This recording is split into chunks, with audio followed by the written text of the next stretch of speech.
அமைச்சர்களுடன் நடத்தப்பட்ட பேச்சுவார்த்தைக்கு பிறகு ஜாக்டோ ஜியோ அமைப்பை சேர்ந்த சீனிவாசன் செய்தியாளர்கள் சந்தித்து வருகிறார். நேரலையில் பார்க்கலாம். வரக்கூடிய முடிவுகளை பொறுத்து எங்களுடைய நாளை நடைபெறக்கூடிய மறியல் போராட்டத்தின் முடிவுகளை நாங்கள் தெரிவிப்போம் என்பதை தெரிவித்துக் கொள்கிறோம். ஆமா, 10 கோரிக்கைகள், 10 அம்ச கோரிக்கைகள், 10 அம்ச கோரிக்கைகள். முதன்மையாக அரசு ஊழியர் ஆசிரியர்களுடைய புதிய ஓய்வூதிய திட்டத்தை ரத்து செய்துவிட்டு பழைய ஓய்வு திட்டத்தை அமல்படுத்த வேண்டும். அதேபோல அரசு ஊழியர் ஆசிரியர்களுடைய மிக பிரதானமான கோரிக்கையான சரண் விடுப்பு தொகையை திரும்ப வழங்க வேண்டும் என்ற கோரிக்கை. அது மட்டுமல்லாமல் இன்றைக்கு அரசு துறைகளில் இன்னைக்கு எல்லா துறைகளிலும் இன்றைக்கு அவுட் சோர்சிங் கான்ட்ராக்ட் முறையில் இன்றைக்கு பணி நியமனம் என்பது நடைபெற்றுக் கொண்டிருக்கின்றது. ஆகவே அந்த ஊழியர்களை முறையான காலமுறை ஊதியத்திலே அமல்படுத்த வேண்டும். குறிப்பாக சொல்ல வேண்டும் என்றால் சத்துணவு ஊழியர்கள், அங்கன்வாடி ஊழியர்கள், வருவாய் கிராம உதவியாளர்கள், ஊர்ப்புற நூலர்கள், PPP COE ஊழியர்கள், பல்வேறு ஊழியர்கள் இன்றைக்கு தொகுப்பூதியத்திலே பணிபுரிந்து கொண்டிருக்கின்றார்கள். அவர்களை முறையான காலமுறை ஊதியத்திலே வரைமுறைப்படுத்த வேண்டும் என்ற கோரிக்கையை வலியுறுத்துகின்றோம்.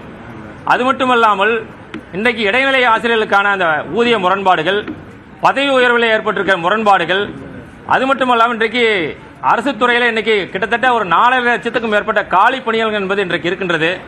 அரசாங்கமே இன்னைக்கு படித்த இளைஞர்கள் 64 லட்சம் பேர் இன்றைக்கு வேலைவாய்ப்புகளை பதிவு செய்து கொண்டிருக்கிறார் என்பதை அறிவித்திருக்கின்றது. ஆகவே அந்த படித்த இளைஞர்களுக்கு காலியாக உள்ள அரசு காலியிடங்களில் பணி நியமனங்களை வழங்க வேண்டும் என்ற கோரிக்கையை வலியுறுத்தி நாங்கள் இந்த கோரிக்கைகளை வலியுறுத்தியிருக்கின்றோம். அது மட்டுமல்லாமல் இன்றைக்கு சாலை பணியாளர்களுடைய 41 மாத ஊதியம் என்பதும், அதேபோல 2002 முதல் 2005 வரைக்குமான அந்த தொகுப்பூதிய காலத்தை வரைமுறைப்படுத்த வேண்டும் என்ற கோரிக்கை உள்ளிட்ட அந்த 10 அம்ச கோரிக்கைகளை வலியுறுத்தி எங்களுக்கு பேச்சுவார்த்தையை நாங்கள் நடத்தி இருக்கின்றோம்.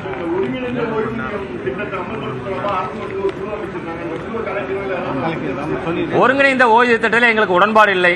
எங்களுடைய முழுமையான உத்தரவாதமான கோரிக்கை என்பது பழைய ஓய்வு திட்டம்.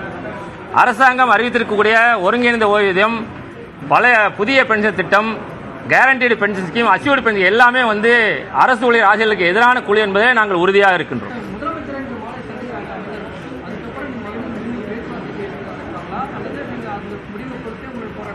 இல்லை, மாலை அந்த அரசு எங்களுடைய கோரிக்கைகளை வலியுறுத்தி சொல்லக்கூடிய முடிவுகளை பொறுத்து அதன் பிறகு ஜாக்டோ ஜியோ ஒருங்கிணைப்பாளர் குழு கூட்டத்தை கூட்டி எங்களுடைய இறுதி முடிவை நாங்கள் தெரிவிப்போம். அதே அன்றைய மாலை நடைபெறக்கூடிய அந்த அறிவிப்பை பொறுத்து இருக்கு சார். அதெல்லாம் ஒன்றும் இல்லைங்க. மாலை சொல்கிறோம், மாலை 8:30 மணிக்கு மேலே முதலமைச்சர் சந்தித்த பிறகு, அமைச்சர்கள் குழு சொன்ன பிறகு எங்களுடைய ஜாக்டோ ஜியோ ஒருங்கிணைப்பாளர் கூடி எங்கள் முடிவு அறிவிப்பு. இப்போ எந்த பதில் இல்லை. இன்றைய சூழல் அறிவிக்காத வரைக்கும் அதற்கான ஆயத்தம் என்பது தொடர்ந்து நடந்தது. அரசுடைய முடிவை பொறுத்து தங்களுடைய போராட்டம் தொடர்வதா இல்லையா என்பது குறித்து இறுதிக்கட்ட அறிவிப்பை இன்று மாலை வெளியிடுவதாக ஜாக்டோ ஜியோ நிர்வாகிகள் தெரிவித்துள்ளனர்.